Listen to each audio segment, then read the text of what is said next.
পলাতক শাহজাহান শেখকে গ্রেফতার করা হোক, না হলে পুলিশ মন্ত্রী পদত্যাগ করুক, মন্তব্য আইএসএফ নেতার।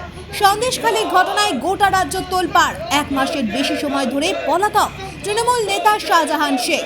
তার গ্রেফতারের দাবি জানিয়ে দত্তপুকুর থানায় ডেপুটেশন দিলেন আইএসএফ। এদিন দত্তপুকুর থানার সামনে আইএসএফ এর পক্ষ থেকে বিক্ষোভ দেখান। পাশাপাশি অবিলম্বে শাহজাহান শেখকে গ্রেফতার করার দাবি জানিয়ে ডেপুটেশন দিলেন আইএসএফ। এই বিষয়ে পশ্চিমবঙ্গ আইএসএফ রাজ্য কমিটির সদস্য মোহাম্মদ জামির হোসেন বলেন, দেখুন, আপনারা অলরেডি অবগত আছেন, সন্দেশখালীতে যে নরখাদক এবং নরহত্যাকারী শেখ শাহজাহান এবং মা বোনেদের যেভাবে ইজ্জত লুণ্ঠন করেছেন, প্রত্যেকটা মানুষকে তার একটা আঁচ আমরা পেয়েছি। এই যে পলাতক শেখ শাহজাহান এখনও গ্রেফতার হয়নি, এটা আমাদের মূল দাবি। পুলিশ চাইলে পারত, কিন্তু পুলিশ মন্ত্রী এখানে ব্যর্থতা দেখাচ্ছেন। আমরা এই দাবিতে রাখছি, পুলিশ মন্ত্রী অবিলম্বে এই যদি উনি না পারেন তো অবিলম্বে পদত্যাগ করা উচিত আমার বলে মনে হয়। সে তো সাগরেদ, শাহজাহানের সাগরেদ। আপনি চাইলেন 100 বছর ধরে কী হবে, মূল যে নোটোরিয়াস ক্রিমিনাল শেখ শাহজাহান, তাকে তো ধরতে হবে। তার নেতৃত্বে তো এইগুলো ঘটনাগুলো ঘটেছে। তাকে তো পুলিশ অন্য জায়গা থেকে পুলিশ চাইলে তো আমরা শোনা কথা মাটির নিচে থেকে আসামিকে ধরে নিয়ে আসতে পারে, কিন্তু শাহজাহানকে পাচ্ছে না কেন? পুলিশের গাফিলতি না পুলিশ মন্ত্রীর গাফিলতি, সেটা আমাদের দেখতে হবে খতিয়ে। 45 দিন আমার মতে মনে হয় মুখ্যমন্ত্রী যদি চান, মনে করেন 2 ঘন্টার মধ্যে শাহজাহানকে অ্যারেস্ট করাতে পারেন।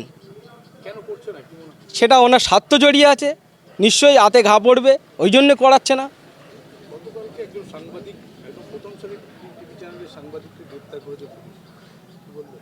আমি মনে করি এটা গণতন্ত্রের চতুর্থ স্তম্ভ হচ্ছে আমাদের সাংবাদিকরা, মানে গণমাধ্যম।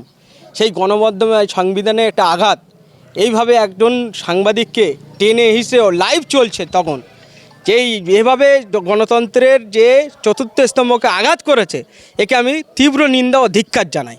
আইএসএফ এর এই ডেপুটেশন নিয়ে কটাক্ষ করেন কাশিমপুর অঞ্চল তৃণমূল কংগ্রেসের সভাপতি অমল কুমার বিষ্ণু। তিনি বলেন, সন্দেশখালীর ঘটনায় আইএসএফ দত্তপুকুর থানায় ডেপুটেশন বলেছেন যে পুলিশ মন্ত্রীর তত্ত্বাবধানে রয়েছে শেখ শাহজাহান। আইএসএফ একটা হঠাৎ গজিয়ে ওটা একটা দল না জোকার পার্টি, সেটা তো আমার জানা নেই। ওদের একজন সাংসদ আছে, আর ওদের যে আসল যে নেতা ছিল ওই বিধায়ক আছে নওশাদ সিদ্দিকী, আর ওদের যে আসল নেতা ছিল তাকে কিন্তু আর ভোটের পর থেকে 21-এর পর থেকে আর খুঁজে পাওয়া যাচ্ছে না।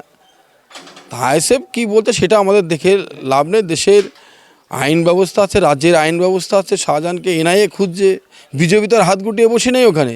বিরোধী বাইরের থেকে মহিলাদের নিয়ে গিয়ে ওখানে নানা রকম অপপ্রচার করছে, তৃণমূলের বিরুদ্ধে শেখ শাহজাহানের বিরুদ্ধে অপপ্রচার করছে। সেটা কিন্তু এলাকার মানুষ কিন্তু সেটা প্রতিবাদ করছে, এলাকার মহিলারা বেরিয়ে এসে কিন্তু সেটার প্রতিবাদ করছে। আর ওরা ডেপুটেশন দেবে, এটা রাজনৈতিক প্রকল্প, সেটা ওরা করতেই পারে, ওতে আমাদের কিছু বলার কিছু থাকবে না। ওরা যেটা যা করুক। রাজ্যের মানুষ, বাংলার মানুষ মমতা বন্দ্যোপাধ্যায়ের পাশে আছে, মমতা বন্দ্যোপাধ্যায়ের পাশে থাকবে। আগামী 24-এর নির্বাচনে দেখবেন সিপিএম, কংগ্রেস বিধানসভা শূন্য আছে, আর যারা একটা আছে তারাও শূন্য হয়ে যাবে। তাদের আর কোনো খবর থাকবে না। লোকসভা নির্বাচনের পরে সব চুপচাপ হয়ে যাবে।